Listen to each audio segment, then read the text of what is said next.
All right, good evening, ladies and gentlemen.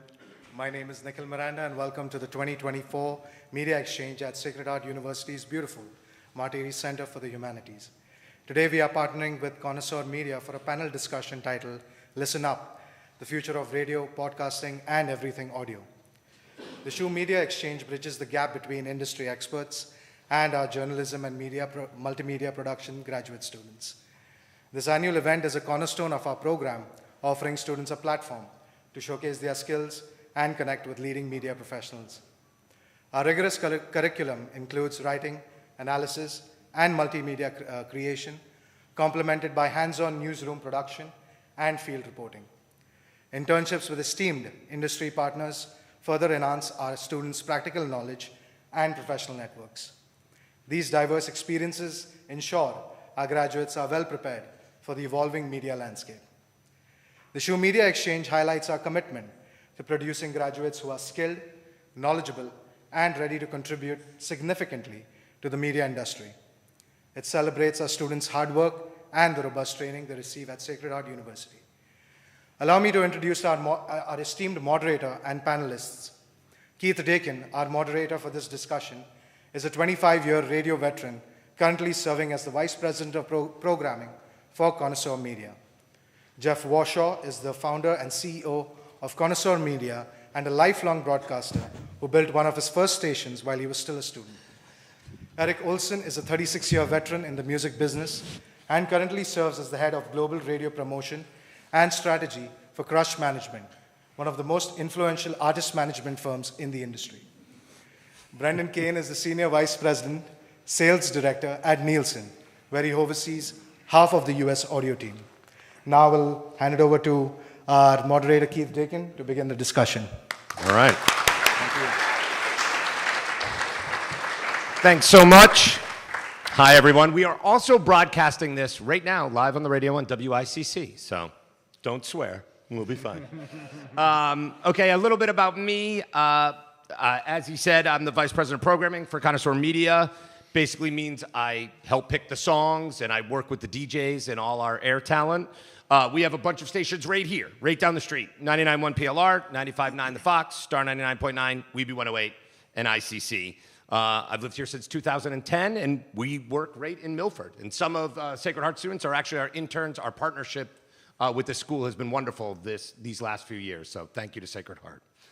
Jeff Warshaw, who is our boss, my boss, why don't you give us a little snapshot of sort of where we are, what your life has been like up to this moment? Well, I'm happy to be here. Love the partnership, and I guess radio and local media has undergone a tremendous amount of change that I think accelerated because of COVID. And you've seen kind of a divergence of strategies. So the answer would be different depending upon who you were talking to. Of course, digital media has had massive impact on all other media. But for us, our strategy has very much been and continues to be very focused on our local communities and to build large and well-trained and happy teams of people so that we can get the best results for our advertisers and to put out the best product that we can for our listeners and to make it a great place to work so that they stay and they can continue to do the things that we need them to do to be successful. So for us, yes, the business has changed a lot. I've been doing it for a long time. But for the kind of the commitment to our advertisers, what we call our clients, communities, and our colleagues remains the same as it's been since I guess I started my first station when I was just a kid. And Eric, tell us a little bit about Crush for people that don't know your company and what you guys do. We are a full-service management company. So we manage the likes of Miley Cyrus, Sia, Fall Out Boy, Green Day, Weezer, a whole host of others that are all really some of the best in the business. Our focus primarily is on real artists. We don't really chase and play the TikTok game. We're all about, just artists that can last a lifetime. And that's kind of what separates us from the others. And we're really into the art and making a difference and things that will be appealing to generations. That's not just catering right to a teenager. It's about catering to a teenager 10 years from now. So that kind of separates us. It's not a in the moment artist that we try to get. We try to get an artist that's going to last the test of time. And you can see that when you look at Green Day, for example. It's a 30-year artist. And they're celebrating their 30th anniversary of the Dookie album this year, which is a monumental album. And then they did it again with American Idiot 10 years later, and this is their 20th anniversary of that. So you could see how it's affected other generations over time. And that's, and currently we have the Miley Cyrus single, Flowers, which is now been #1 for 52 weeks. Wow. And not consecutive, but 52 weeks. And what makes it so significant, the former #1 was 37 weeks. Oh. So we've surpassed it by a lot. Yeah. And it's still going. And Brendan, for people that don't understand what Nielsen is, why don't you explain a little bit about what Nielsen does and kind of how it affects radio on kind of a day-to-day level? Sure. So Nielsen measures all media. My focus is in the audio space. Specifically, AM/FM radio drives the majority of our business, but streaming options as well. We measure about 225 metros nationally. The top 48 metros are measured electronically using a system called PPM, the Portable People Meter, that folks wear in a variety of ways. And we are effectively the agnostic referee. To kind of give you a sense of what we deal with on a daily basis, Keith has never once called me after a good ratings book, but if the book is down, it's my fault. So for 25 years, I've been taking those calls. But at the end of the day, that's the basis. And if you're wondering, we're in Market 74 right now. So Metro Fairfield, which is where we are, is Market 74 for radio. Does anyone else feel old that American Idiot came out 20 years ago? Wow. They're playing it in its entirety, They're right? playing, so they're playing Dookie and American Idiot in their entirety from beginning I don't know, to end. Dookie being 30 years was one, but 20 years, it seems like it was yesterday. All right, so Jeff, as the owner of multiple radio stations, why don't we start with what do you think about the state of the radio industry right now in 2024? Well, it's kind of, again, multiple ways to look at it. From an audience standpoint, I think that our audience we do a great job serving our audience. We have loyal, lots and lots of loyal listeners who love what we do, who, we're a big part of their day, and their family's day as well, and that they love to be entertained and in some cases influenced by what we're telling them, and they patronize our advertisers, and I think our product is as good or better than it's ever been. As far as the competitive landscape, it's definitely, everyone in all media has many more choices than they did 20 years ago, when Google was really just on the in the beginning of starting to monetize. So of course there's things like Spotify, which in most cases is more of a kind of a replacement for the record collection or the CD collection, that it is in the same type of love and loyalty that your radio station has for most people. So and also when we think about our business, the business part of it is not just radio now. We are I think Connoisseur was the first traditional radio or television company to start a digital marketing services business. That was 15 years ago. And so our salespeople are trained to sell all kinds of media, from search and display to social to websites. So we can deliver all of these different things to our advertisers in a way so we capitalize on the strength of our on-air product, but also the relationships that we have with our listeners and our clients. We can now bring them all kinds of different things to make sure that their businesses are well served. So it's not just, it's become more complicated and more fragmented. And I think one of the things that we do differently than most is that we believe that because it's become more fragmented and kind of more difficult, we've applied more resources to it. So we have more local talent and more salespeople and more training. whereas many of our brethren in the industry and in TV and cable have fewer resources. And it's because in the short term you can make more money if you have fewer people and fewer resources. We're in this for the long term, we always have been, so the answer for me is a little bit different than it might be with some of the people that are considered to be in the same industry. I mean, when you started, it was just, you were up against newspapers and TV. Like, everything has kind of changed as far as competitive goes. Well, I mean, there's yes, and certainly the consumption, the fragmentation of the consumption is even greater than it is as far as the amount of salespeople and the amount of people competing for the dollars. But, you know, media has gone in many ways from a business that is amazing to own to be actually an amazing for the consumer, because the consumer has so many choices, many more choices than they did before, be it like the hundreds of channels or streaming options or, you know, the myriad of different audio opportunities they have and choices. Of course, it also, some of those choices are very expensive and getting more expensive. And in fact, like the streaming services, as expensive as they are, like Spotify loses money, has never made money. And so if you think that the prices are high now, they're just going to continue to go up. Whereas radio is free, has been free, and it's available like everywhere, and it's so that's our kind of unique selling proposition. We're local. We're able to talk about things that are happening in our communities, whether it's if there's a weather event or if there's some tragedy or if there's something that the kids need to know about, we open the mic and talk about it. Whereas some of the streaming services and many of the other competitors that we're talking about don't care about the local communities, have no way of talking to the local communities. So it's, in some ways, there are competitors. In some ways, we're in a completely different business. Brendan, when we talk about the ratings, it shows, you know, obviously what radio stations are popular and what people are listening to, but it also is how the advertising community buys radio. So when you look at that angle and the statistics side of things, what are you seeing and what do you hear from that side of the business? So everything Jeff just said about fragmentation is completely true. Fragmentation is everywhere, but it's relative. And I think the fragmentation piece plays into a core challenge for the radio industry, which is perception.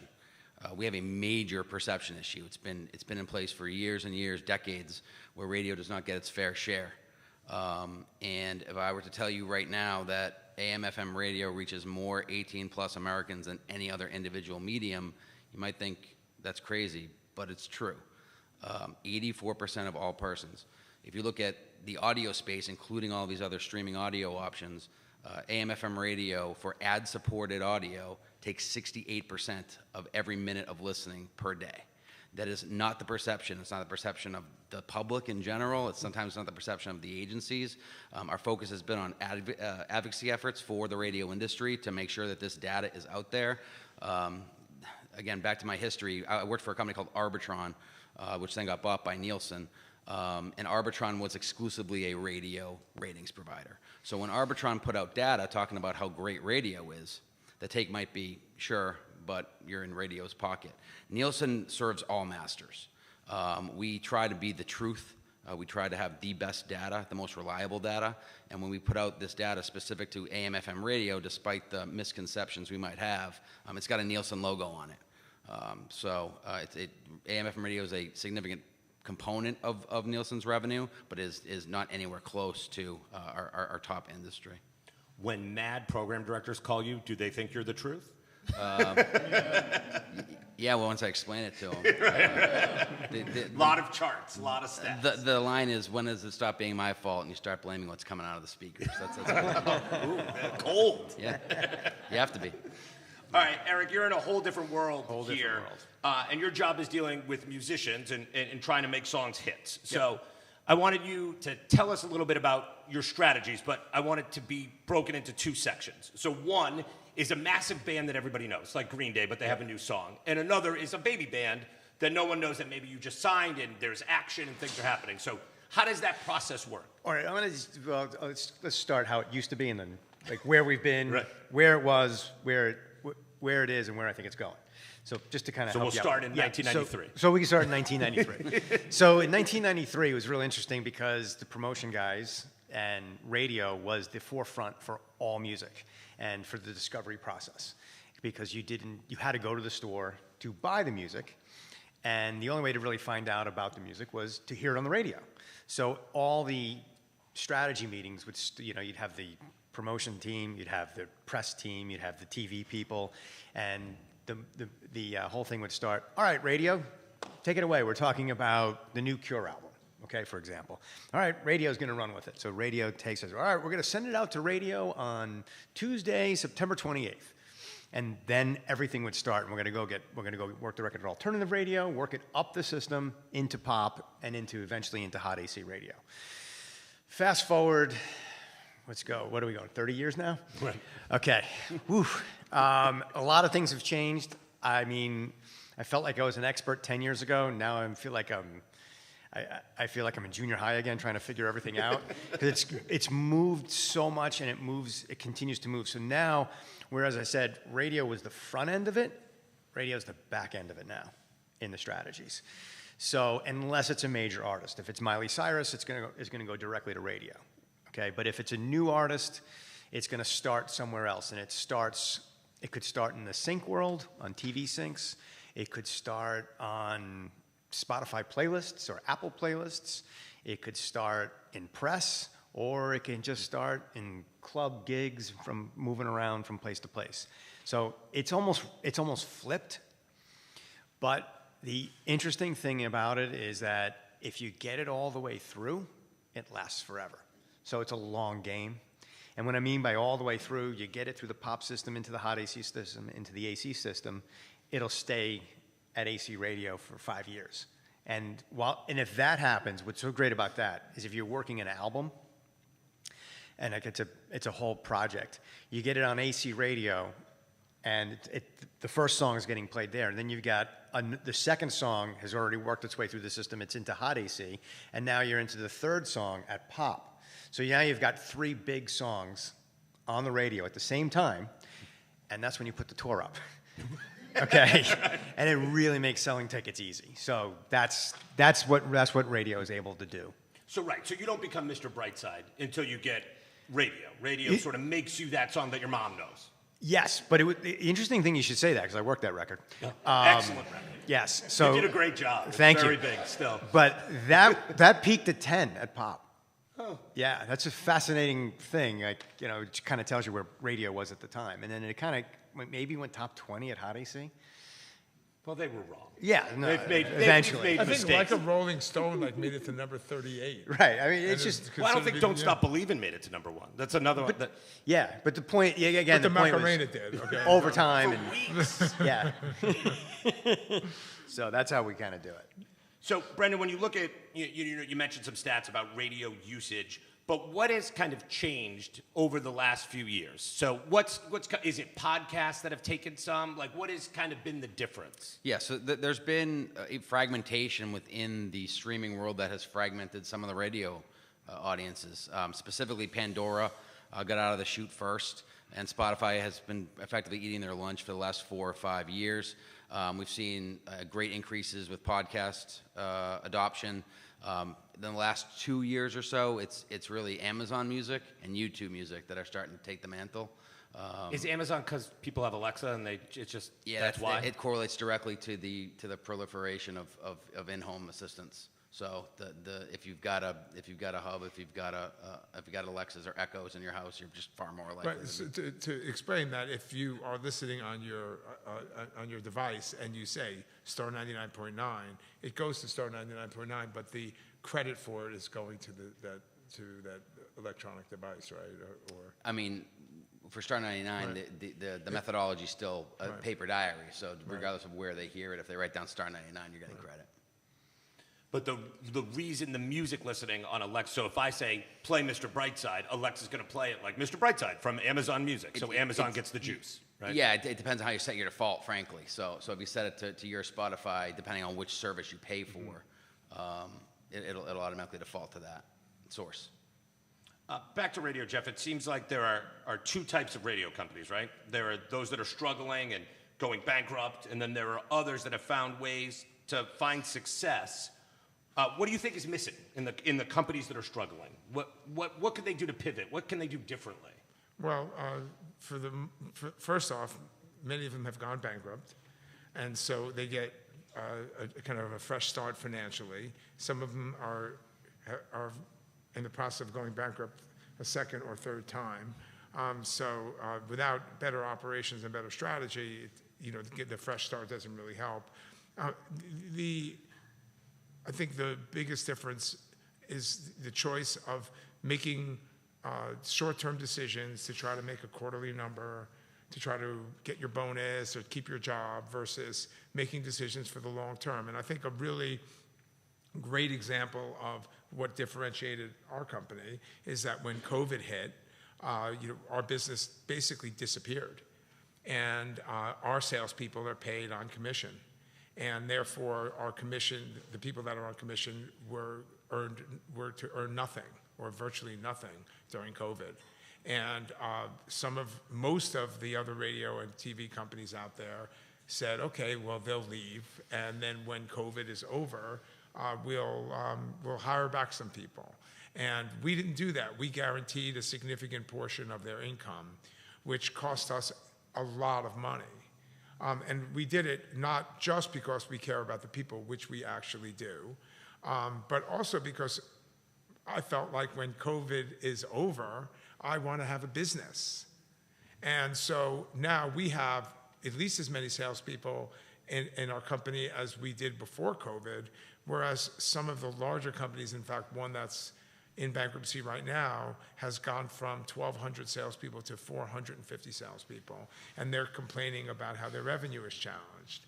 And so I can tell you that if we had half as many salespeople, we may not have half the revenue, but we certainly would have far less than we do right now. So long term, we've decided that we would, we don't run endless commercials. We don't cut our expenses, to the point that we think it's hurting our product. We don't do things that we think will maybe help us in the short term that will help us in the long term. It doesn't make radio or local media any different than other businesses. You can run things for the long haul and with kind of more of a strategic angle, or you can have go guardrail to guardrail and go from tactic to tactic to try to satisfy whatever constituent is loudest at the time, be it your bank or your shareholders or whoever. And so it's a very different philosophy. So my suggestion would be for any of these companies in any of these industries that are increasingly fragmented and more competitive, would be that when they get a clean start, don't fall back into the same short-term thinking that got you into trouble to begin with. Brendan, you work with all different radio companies. What are you seeing that you think could be improved upon? I think Jeff's got it, is the investment in local. I think most of the industry would agree that the homogenization of content has created a lot of kind of self-created injury, if you will. Mm-hmm. But from kind of a universal national perspective, I think that if people invest in the product and create unique content, because that is really the key. If you're running a radio station that is simply a jukebox with no personality, no unique on-air talent, nobody to connect with the community, you're going to reap what you sow in that case. Well, the people that are in this room that listen to the Fairfield County radio stations, because we own them all, you may not have noticed that, like how some of the decrease in service and increase in clutter and less local kind of programming and less kind of involvement in the community, because you haven't had that in this market. But when you listen to the radio in other markets, be it large markets or small markets, you can listen to it and you could be anywhere and not know where you are. And so from our perspective, we think it's a better business, and it's also much more rewarding and much more fun to have a business that's really part of a community and really trying to do good things. And it's, I happen to live here, so I have the added bonus of having the best team in the business in my own hometown. But it's just a different way of looking at making money. Over the long term, doing the right thing for your various constituents is more important than making a few extra bucks in the short term. It works for us too, by the way. Makes a big difference. We, just to elaborate on it. That's why we're buddies. The effect of local radio and why it's like so key. We had a situation, I'll give you an example of a station, let's say in Birmingham, Alabama. Okay, the morning show is piped in from New York. The midday show is piped in from Los Angeles. The afternoon show is piped in from Portland. The night show comes in from, I guess, I don't know, LA maybe. And then the overnight's just a jukebox. Okay? It's all programmed 7 days in advance. Okay, so I'm laying it out for you. Okay. Someone's about to die in this Well, story. They're not going to be able to fix it. But the point was, and because the importance of radio too is to be on the forefront. It's important to be in the moment. Okay, it's gotten out of the moment around a lot of parts of the country for various reasons, like you're saying. So we had a situation where when Miley won the Grammy. It was a big moment, big night. It was probably the biggest night next to the Luke Combs, Tracy Chapman performance. So she wins it for Flowers. So that particular week, for the week, streams went through the roof for obvious reasons. Right? Radio airplay was down. And you're like, why? How? Right. It's programmed 7 days in advance. The following week, streams were down, airplay was up. Like, they missed the moment. And if you miss the moment, the consumer's eventually going to figure it out. And they're figuring it out, especially the teenage kids. They're figuring it out. They're like, boy, this is piped in from Cleveland. I don't know this guy. They used to be the interaction with the community. And that's what I think makes it so special with what Jeff and you guys are doing is it's community oriented. I'd rather go to the local hardware store than go to Home Depot. Because I'm going to get what I need. I may have to pay a little bit more, but I'm going to get exactly what I need and go right for the specific area and be treated with care. And this is going to be hard for you with artists and musicians. Like, you want to do interviews, they come to the market, but there's nobody there. We can't go. Right. You just don't go. And interesting, going back to your thought process of what your question earlier about how do you start a record. We started it in the secondary markets. You would go and test it out in the secondary markets, whether it be Birmingham or Memphis or Dayton, Ohio. You would go in, do kind of like a lounge, if you will, a performance lounge, and get the kids to come out and kind of get a gauge on where it was going. And then you'd kind of like see if the record got phone calls and if it sold in those markets because of the airplay. And a lot of times you did. But now you can't even start there. You got to start with the majors. And it's like, it's again, and then you talk about fragmentation. It's the same thing. The kids are totally scattered. Right. I mean, this is a random reference, but Three Doors Down is sort of an Came out of amazing story. Right. Came out of the middle of nowhere, and Yep. radio made it a song, and then it kind of went everywhere. Came out of Florida. Those guys were Tallahassee guys. Something I think, like right? that. Yeah. And Brendan, you are privy to ratings information from around the country. So, what radio stations are doing it right? Like, present company excluded, obviously. But like, Why? Why exclude us? I mean, well, when you think about other radio and other, who stands out? Yeah, so I mean, especially over the last 4 or 5 years, there's a handful that really made a mark. But the Sports Hub in Boston is the leading sports format in the country. They rely heavily on local talent. They have very good talent. WMMR in Philadelphia, again, that's heritage talent. Those guys have been in the market for a very, very long time. They've had consistency on that brand. It's a heritage, well-known property. I mean, I can name another 20 stations, but they all kind of have that commonality, which is strong local talent. Big morning shows, big personalities, that kind of thing. Exactly. And DJs on kind of around the clock. That's the other. All those stations are pretty much live. They're staffed, yeah. Yeah. Yeah, they really are. So, I mean, Eric, you see a radio station around. Are there any stations that stick out to you? Like, they're kind of doing it right? FAN. Yeah. I mean, in New York, yeah, WFAN's amazing. It's in the moment. It capitalizes on. I give you another example of something here. Growing up and when I first started in business, the demo for the rock audience was like 1834, 1845, something like that. Well, the 18 male demo. So now 1845 males are all listening to sports. I mean, it's in the moment. It's got the gambling. You're up to date. You're finding out who's playing, who's not playing, and because it's got to be in the moment for all that stuff to make your bets or to make your fantasy picks, and it's special.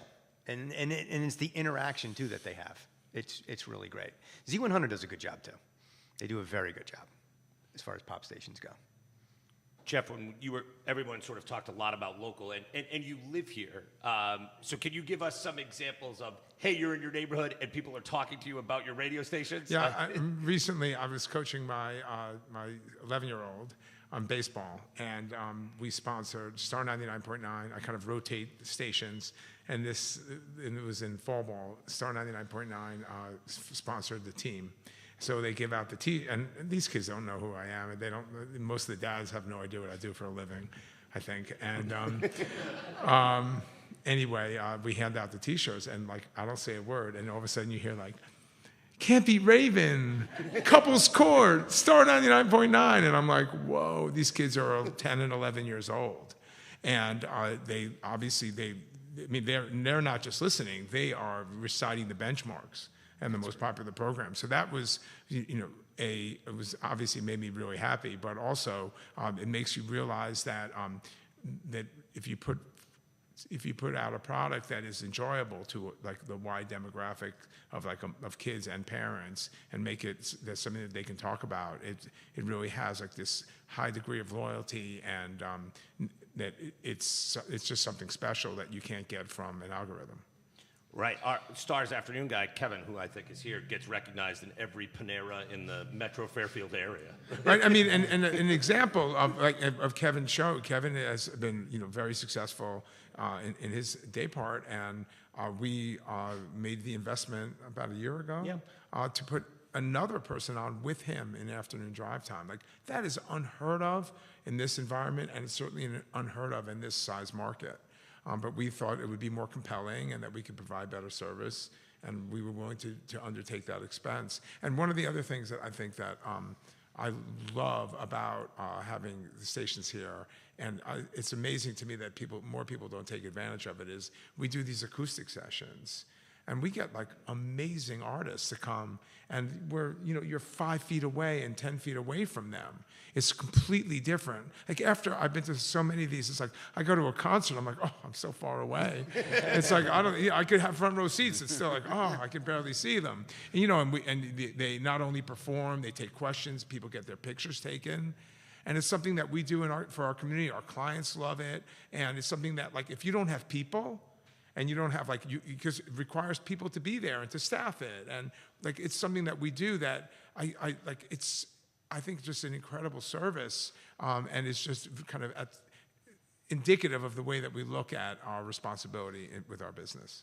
Well, it's sort of like Eric said, every radio station should be doing these acoustic sessions. Like if you're in a small market and you can get a band that matters to come there, like it's just a shame that it doesn't happen as much as it should, I think. Yes, exactly. I mean, Rob Thomas has done several for us, and they like the record guys, his managers are like, he's going to insist on getting pictures with every single person, and like it's amazing and like these are like big stars that come and they play at Little Pub and Jeff, like, again, I go back to what I said earlier. Like your station, the listeners of your radio stations are totally different than many of the others. You've really got your finger on what's happening in the market, you and Keith, and it's special because I've done it with you guys. I've had Matt Nathanson come in and do stuff, and I saw the community, and there's other communities I go to, and there's like 3 people there, and like, what am I doing here? Jeff got John Tesh. But that was a great event, a great this is a great community. So I mean, congrats on. Yeah, what you're John able to Tesh do. did our concert for Christmas last year, didn't he? He just came in and did a concert just to benefit the charities and our listeners. It was really amazing. And it was like an hour. It was He did a incredible. show, yeah. And Keith, there's 3 markets that stand out to me, and maybe you could chime in, Brendan. KMVQ in San Francisco is, again, one of the best pop stations in the country. They just do so much in the moment, and these are 3 different companies, so that's Bonneville. KSTP in Minneapolis is another one. Great Hubbard, station. great radio station, totally in the moment. You see when they play a record, it moves the needle. And the other one I'd say is Alice in Denver, which is it's an Odyssey station, but it's really one of the original mix stations, and they're very involved in the music, and they're very hands-on. It's very well done. And KSTP, back to the MMR thing, is fully staffed. They've got a morning show in the afternoon. They do personality radio for Minneapolis. They do it. I mean, it's one of the great radio companies and one of the really quality ones, and it's their home market. Yeah, So it's got to be good. Hubbard has consistently created great products in all 8 of their markets. Yeah. St. Louis, they have a 4-station cluster where they're pulling a 50 share with men in a major market. And that's the other interesting thing. That's a rock station, and it's the only one that does those kind The of Point, numbers. KSHE, they have an ESPN sports station and a Monster. country station. And actually, they have 5, the Arch. So they got a 5-station cluster, but they're just, I mean, you see. I mean, the 50 you see share is ratings. pretty good. I mean, it's not what we have in Fairfield County, but you know. And you know, we very rarely do revenue shares with concerts. We do it in St. Louis. Because they move tickets. Oh yeah. Interesting. Yep. So let's segue a little bit over to podcasting because we're supposed to hit all the things, not just radio stuff. Also, we're broadcasting on WICC. I feel like we should say that. Right. So over the last few years, podcasting has become kind of a buzzword. It's become bigger and bigger. Brendan, from a stats point of view, do you measure it? What do you see? Is there any sort of information of who's listening? What are they listening to? It seems like a sea of content and none of it's super big except Joe Rogan. So tell me what you know. Yeah, it's difficult to measure. Podcasts are very difficult to measure. One, because such a large percentage of them are listened to, downloaded through the Apple Podcast app. And you can't get any software on the Apple system. So we have a couple different ways we do it. But we do a recall study where we can actually get listed podcasts and try to get audience estimates that way. The real answer for podcasts is what we call big data. And the reason that big data is necessary is that there are 3 million podcast titles available. And you want to see How many are good? You want to see? I mean, realistically, there's about 100 that have significant audience nationally. But we've definitely seen growth in podcasts. We get a lot of data from our major market sample. We have about 80,000 people nationally that carry these meters around, and we ask the household question. That has been relatively flat for the last 2 years. About 45%. Of PPM households have someone in the household that uses it.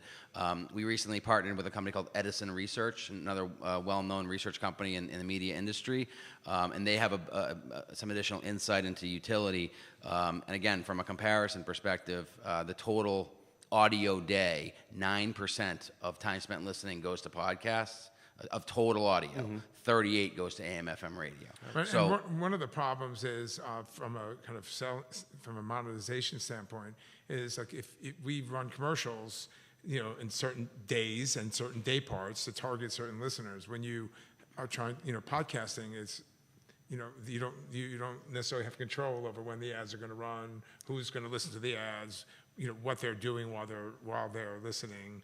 So if you're trying to sell tickets to a concert or something like that, it's useless because someone could download the podcast and then listen to it, 2 weeks after the concert is left town. So it has a different challenge, and it's incredibly fragmented. The other thing with podcasts is what are you measuring? Downloads? That doesn't necessarily mean you listened to it. Or did you listen for 2 minutes and were like, oh, they don't know how to use the microphone? Right, because there's a lot of that, too. Exactly. The thing about the biggest difference between radio and podcasting is that we are a mass medium, that our radio stations in Fairfield County reach the vast, vast, vast majority of everyone that lives in Fairfield County. If you picked the top 100 podcasts, it would be a teeny fraction of that. So if you're a marketer that is trying to reach a lot of people, you have very few options except for over-the-air broadcast radio. One other really strong data point for AM/FM radio is ad avoidance. So if you think about your podcast usage, it's like a DVR. You can skip ahead 15, 30 seconds when you listen to a podcast. So it's very easy to skip those commercials. AM/FM radio users avoid ads less than any other medium. You mentioned earlier Spotify sort of has replaced the record store. That's kind of what I know a lot of us radio folks talk about. But with playlisting, it's kind of changed the game a little bit for Apple Music and Spotify. Eric, tell us sort of the importance of playlisting for a musician and how you kind of get on that playlist. It's Is it like algorithms? Is it Yeah. real people deciding? Yeah, it's real people that are deciding a lot of it. There's definitely some algorithmic based playlists, but like you look talking about today's top hits. I mean, that's a playlist that that's pretty much gets out to a lot of people around the world. That's the fastest way to get word out. And today. As compared to radio, if you wanted to be on Rap Caviar or whatever, you could pay to be on it. Yeah, you can work your way into the system. Yes, but playlisting is a really big deal because it's kind of gives the kids an opportunity to kind of figure out what's new, what's happening, and they kind of go through that. Here's what the kids kind of do, and you probably saw it with your kids.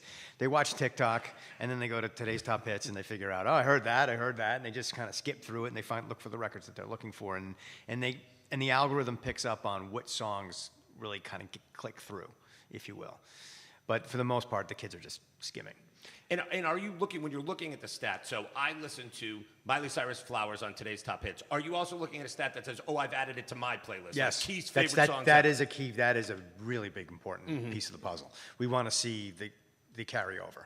That's like if I bought the record. That's kind of the idea, yes. right? The saves are huge, and the non-skips. Because when you see a lot of skips, that's a bad sign. Right, makes sense. So, right. yeah. So there's a lot going on there, yes. So, but again, the tricky thing is like, the tricky thing about streaming is that it's free.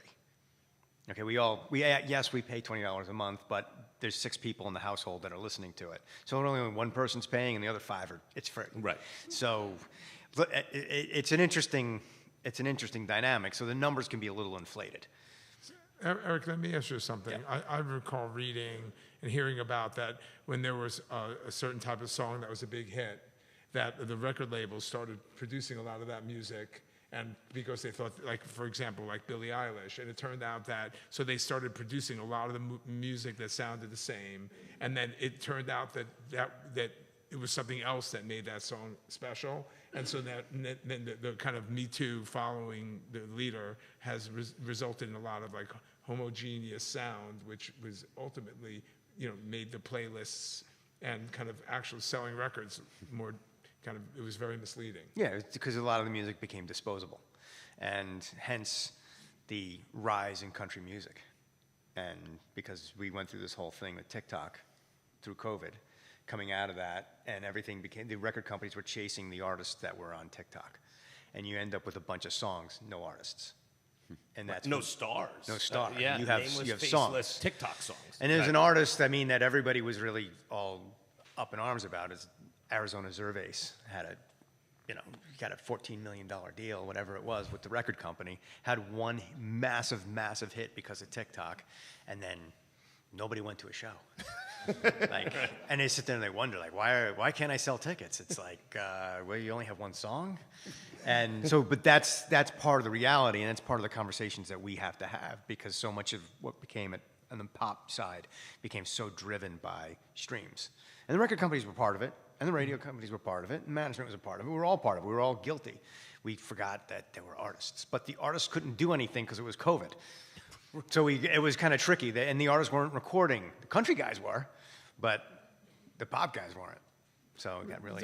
Don't you think, I'm sure most of the people that are listening can think of when they're listening to the radio and they hear a song, and like, oh, I love this song, and they make it louder, and it brings back the memories from when they were whatever in college or high school, whatever. And that song was probably sitting on their Spotify collection, or certainly one click away, but they never would have thought to listen to it, and they had an emotional connection to it because they heard it on the radio with all the thousands of other people that were listening at that time. It's just a different experience.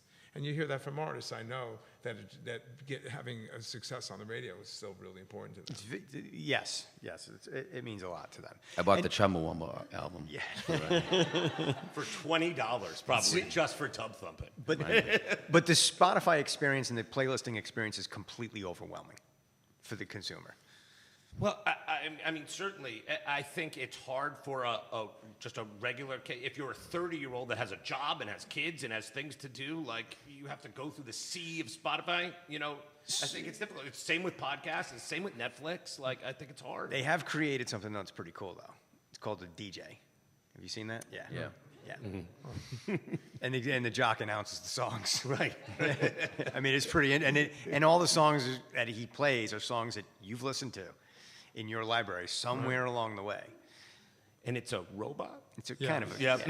yeah. I hate it. I'm anti-robot sort of in general. Okay, let's talk a little bit about TV. So Nielsen also does TV ratings. When you talk to a lot of people, TV's like having a real hard time, broadcast television. So what are you seeing in the television space compared to, radio?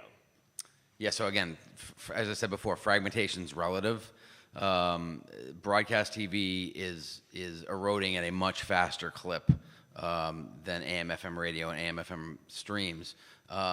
One data point is 6 years ago, if you looked at the average audience of AM/FM radio versus television, radio had about 80% with 18-34-year-old adults, the young end, 18-34, about 80% of the total TV average audience. Flash forward 6 years, AM/FM radio now has 166% of the average audience of broadcast television. That is not necessarily an indication that people are flocking to radio. It's really more of an indication that that 18-34-year-olds are fleeing television. But again, it kind of lends itself to the relativity of the fragmentation across all media. And it's just happening a lot faster with our video industry. It's going to go down even more now that Young Sheldon is over. But the NFL. Right, the NFL is just keeping television alive. I mean, live sports is so crucial, and that's why you're seeing these incredibly profitable deals and these. They're losing a lot of the live sports, the big TV. Now Amazon's entering the fray, but you essentially see these scenarios where they're outbidding each other, and the price just keeps going up. And you look at deals that were brokered 4 or 5 years ago that people said were crazy for the NBA on ESPN, and now it looks like the smartest move in sports history. You got a deal for 5 years. So, live sports is absolutely, without live sports, I don't know what broadcast TV's doing. Right. But one thing TV does well, including the commercials, is the idea of syncs. Yeah. So, why don't you explain what syncs are and how that's propelling some of these bands? I'll give you 2 examples of something that's really worked in the last 2 years and actually happened at the same time. So Stranger Things, the TV show, there's a lot of music in that show. And everybody may recall there was a big song that came out of that. The Kate Bush song came out of that and became a huge hit. Was it 30 years later, right? Yeah. And maybe more. 1985. 1985, yeah. So we're talking almost 40. Mm-hmm. So that was a good example of what syncs can do. The other one in the TV commercial syncs, I would say, is probably the Sia Unstoppable song. So that song, give you an example. So that was a Lancome ad. It came out in 2019. The song actually came out in 2016, and it was in a Lancome ad in 2019, and it aired all around the world, and then it started running here, and also Zendaya was in the commercial, which kind of attracted the younger generation to it. And so fast forward, we go through COVID, and the song keeps getting picked up, and we're okay with it. We were getting a lot of money, so it was okay. And that's the other thing. There's a lot of money in syncs. Right. And it's a good thing. But it was global. And that's another thing that's going on in the world right now. Music is so global, which it wasn't. It was either here or it was in England or it was in South America. But now everything's universal, which is a whole other part of the strategy today. But the song got picked up again by Samsung. It was used, and it was eventually used in the Super Bowl ad. So at that point, I was seeing these crazy streaming numbers on the song. I was like, wow, something's happening. And TikTok really took off as well. Then I was able to go to Odyssey Radio and say, hey, why don't you guys put this into call out and see what happens? And he put it into call out, and the record came back as his #2 most familiar song on the radio. And everybody scratched their head, how come I don't know this song? But you do know this song because it's all over the TV and your listeners know the song. So now all you have to do is play it. And at that point, they played it, and we had the conversation. And everybody's like, you're crazy, Eric. You have no idea what you're talking about. This song is 7 years old. How can this possibly work? I'm like, because it's familiar. And and that song became a massive, massive record, and it's been on the AC chart So I now guess for you 105 weeks. If you had to use one word to describe that song, what would it be? I don't know. Got to think about it. It would be called Unstoppable. Yeah. I mean, we still, on Weeby 108, it's still one of our most played songs every week. I mean, the song won't die. 105 weeks on the AC chart. Yeah, that's wild. Yeah. Only 4 records have ever done that. What are the other 3? And there's not one person that really knows the words to it. The other, there's You can't say a stat like that and not know the No, other I 3. do know it. I do it. Well, we'll get back to you. Yeah, I got. So we're going to take questions from the audience in just a few. So I'll wrap up this portion of it before we open it up to everybody with talking a little bit about the future. So, Jeff, it's 2030. It's great. It's June of 2030. What does radio look like? We'll be celebrating the 25th anniversary of American Idiot. Right? I think it will look. I think that there will be places that it will look a lot like it does today, and then there will be other places where all the decisions are made by AI. And I mean, I think there's capability right now to do a tremendous number of things with AI. Like I think we're not that far away from. You could say you want to have a voice that sounds like a 1975 classic rock disc jockey, and you can say every time he opens the mic, they're going to give you one piece of information about the band or when they played in this town, and you'll be able to do that, and it will sound like a 1975 classic rock afternoon jock that knows a lot about when this band was playing at Toad's Place. So I think that there will be a lot of that, that people will take advantage of a lot of technology.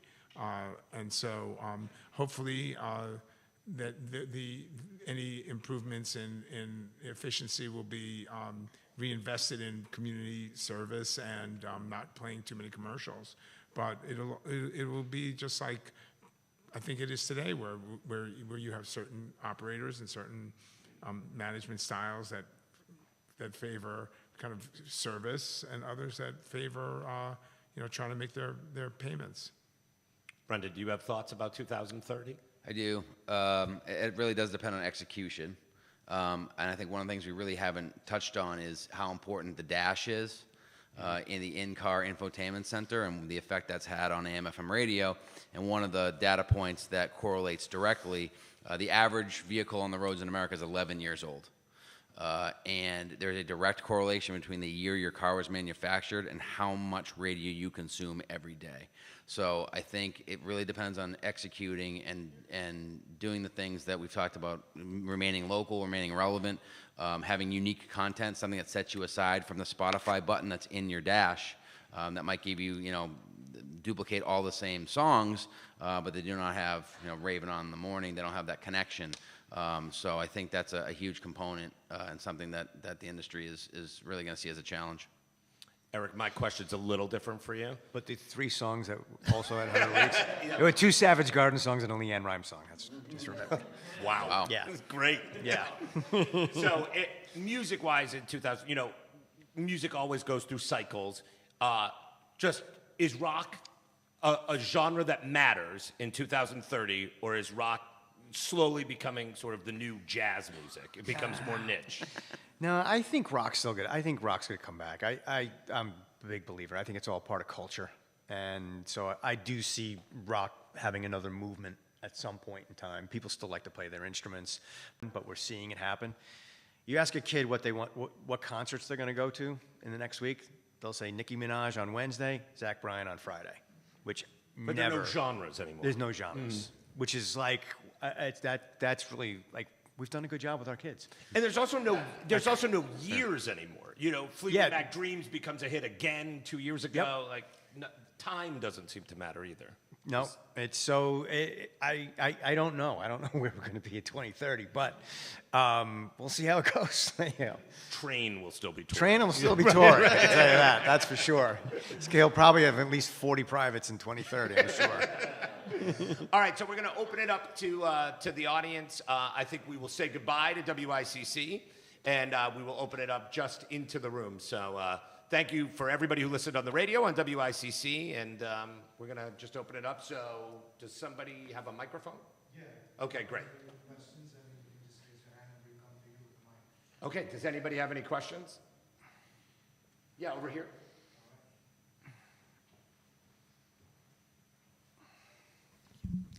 Gentlemen, first of all, thank you for being here. It's a really informative session. My question is mostly for Mr. Warshaw, but if anyone has any other opinions they want to say, please.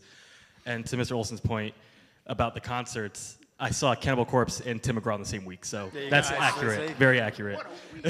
It was a great week. It was a great week. But my question is, so, you know, a lot of the content today that I watch or consume is mostly syndicated. A lot of it, like I'm a big late night fan, but I'm not gonna, I cut the cable years ago. You know, I watch on YouTube, I watch on Facebook, wherever I see the content. And one thing that all you gentlemen brought up really notably was local.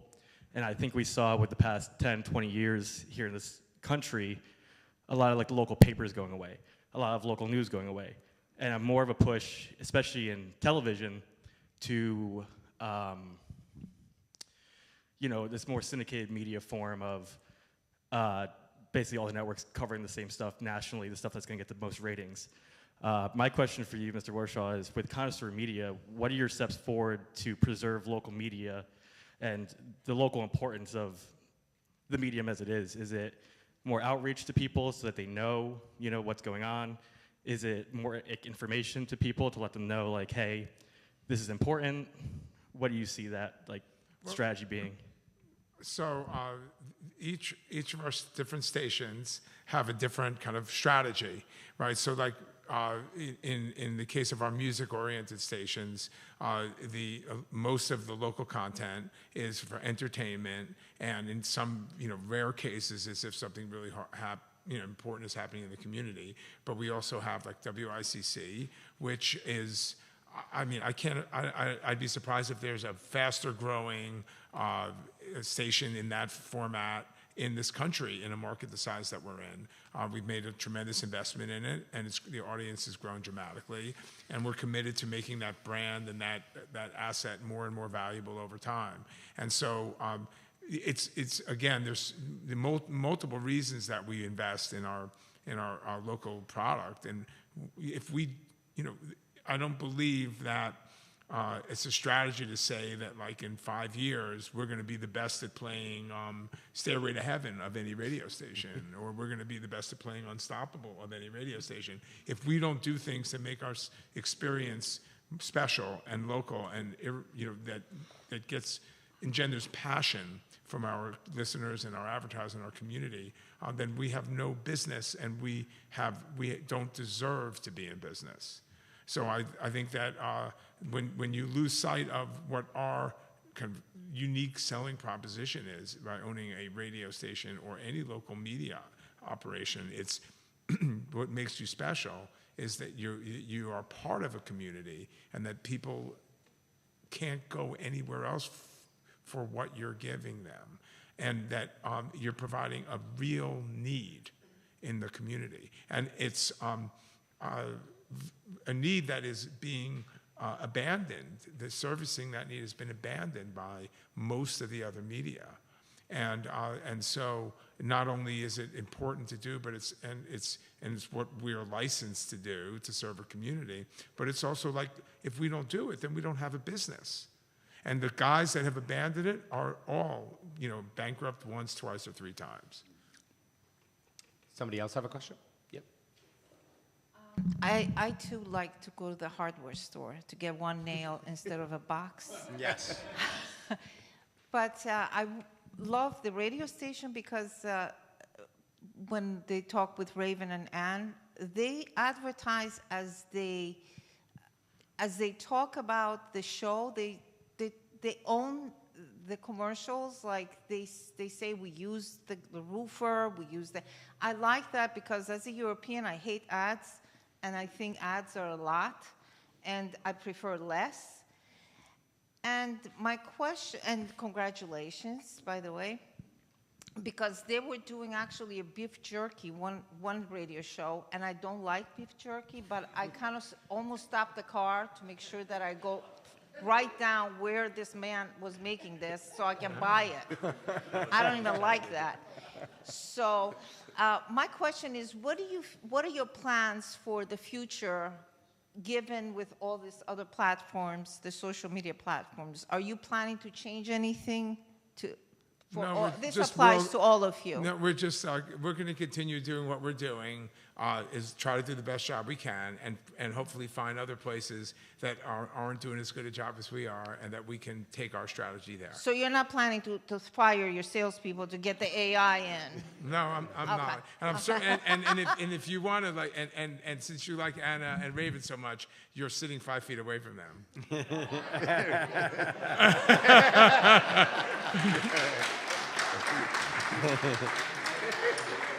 I also love beef jerky. Hi, how are you? My question is for Eric. Eric, just as from an artist point of view and somebody who's managing and creating artists and putting them out there, you know, AI is this big scary thing in a lot of industries, right? But those of us in media, we've been encouraged to embrace it, right? If you don't work with it, then it's probably going to bowl you over. If you understand it and you work with it, then, you know, maybe you're going to use it as a tool. So I think it's an ugly thing when we think, you know, you mentioned in rock it's going to be an AI world. I think it's an ugly thing. I'm not going to say it's an AI world. Just we are in an AI world. Right. But I think it's an ugly thing if we say, okay, well, AI is doing the creation if we're hiding it.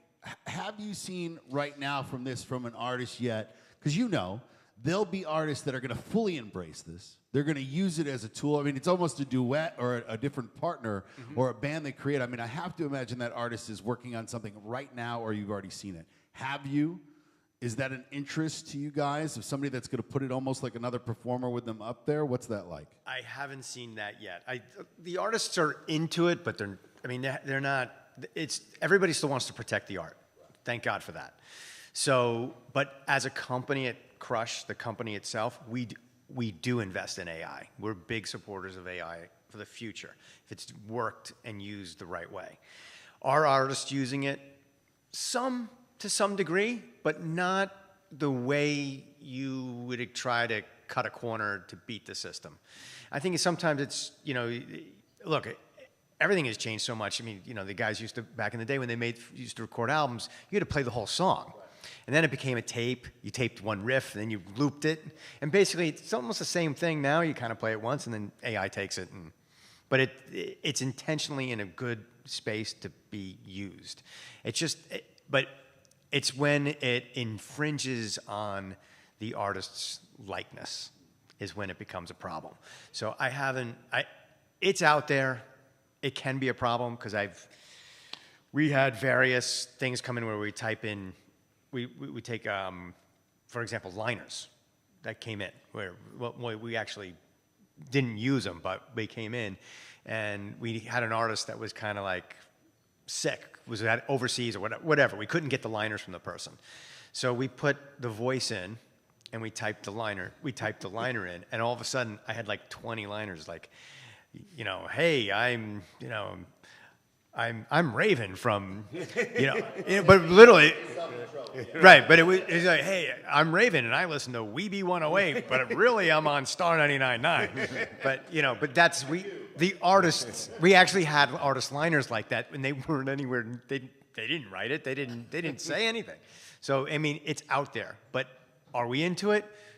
For the good reasons, yes. For the bad reasons, no. It probably will. Yeah, I mean, it probably could get there. I mean, that's the thing. I mean, who would have thought TikTok was going to be as influential as it is? All right, we'll take one more question if there's, yeah, ma'am.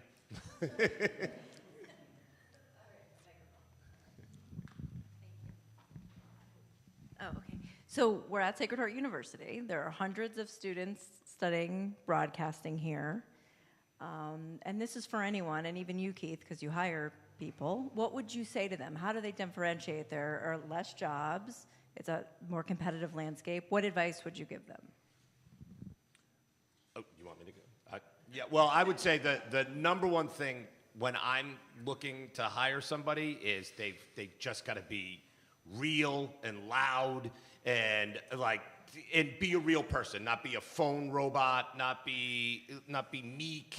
Like, you know, you talk to a lot of Generation Z. Yeah, I have daughters that are in high school that they just, you got to be more. That's what I'm looking for. I know when I'm hiring, I'm looking for like a real person that's dynamic. I would encourage any college kid to go have interviews in person, go to events where you have to speak so you can really learn to be more real and less phone robot. Look people in the eye.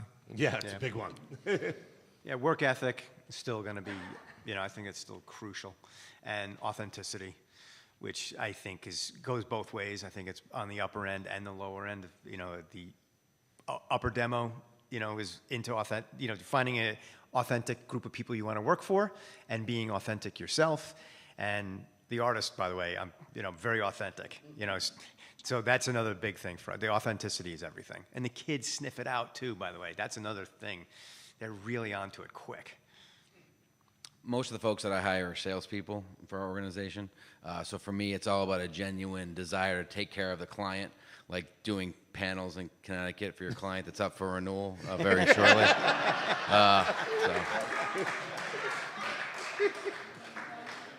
Some of the clients actually do a lot of service for their vendors as well. All right, well, I want to thank all three of you for doing this today. We really appreciate it. Thank you to Sacred Heart University for having us. I will turn it back over to our host. All right. Again, once again, thank you for coming in. This has been wonderful. I hope this discussion provided valuable information that you can take out of here. A special thanks to all our esteemed panelists and our moderator and Cornerstone Media, of course, and all our professors for guiding us and helping us. So, all right. Thank you very much. Have a great evening.